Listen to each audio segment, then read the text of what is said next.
SRM Tamil பேராயத்தின் பிரம்மாண்ட பேச்சு போட்டி முதல் பரிசு 5 லட்சம். சொல் தமிழா சொல் 2025 QR கோடை ஸ்கேன் செய்து விண்ணப்பத்தை அனுப்புங்க. சீமான் விடுதலை புலிகள் தலைவர் பிரபாகரனுடன் எடுத்ததாக கூறப்படும் புகைப்படம் தன்னால் மார்பிங் செய்யப்பட்டது என திரைப்பட இயக்குனர் ராஜ்குமார் தெரிவித்துள்ளார்.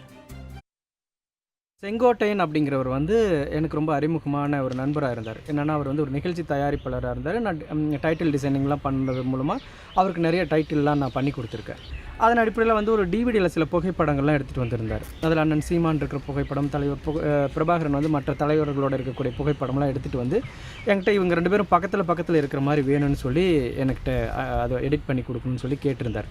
அப்போது நான் இது எதுக்காக பண்ணுறீங்க அப்படின்னு கேட்கும்பொழுது, அவருக்கு நாங்கள் கிஃப்ட் கொடுக்க போகிறோம், அவருக்கு சர்ப்ரைஸாக இருக்கும். ஏன்னா அவர் பிரபாகரன்னா அவனுக்கு ரொம்ப பிடிக்கும்.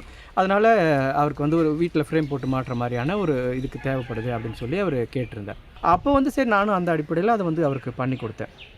அது காலப்போக்கில் வேறு செய்திகளோட அவர் பத்திரிகைகளில் செய்திகள்லாம் வர ஆரம்பிக்கும் பொழுது அது எனக்கு கொஞ்சம் ஒரு மாதிரி சங்கடமாக தான் இருந்தது. நம்ம வீட்டில் ஃப்ரேம் போட்டு மாட்டுறேன்னு சொன்னாங்க, ஆனால் அது வேறு மாதிரியான செய்திகளோட வருது அப்படின்ட்டு.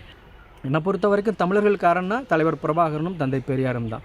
அப்போது இங்கே அவரோட தீம் பார்ட்னர்களோட சேர்ந்துட்டு அவர் தந்தை பெரியாருடைய அவர் சொல்லாத கருத்துக்களெல்லாம் அவர் சொன்னதாகவும் உண்மைக்கு புறம்பான கருத்துக்களை சொல்லி அவரை ஒரு ரொம்ப கீழ்த்தரமான மனிதராக சித்தரிக்கிறதுக்கான வேலைகளில் ஈடுபடும் பொழுது இதுக்கு மேலேயும் அவரை அதே நம்ம எதுவும் பேசாமல் இருக்கிறது தவறு அப்படின்னு சொல்லி நான் அந்த செய்தியை நான் என்னோடய முகநூல் பக்கத்தில் நான் பகிர்ந்தேன்.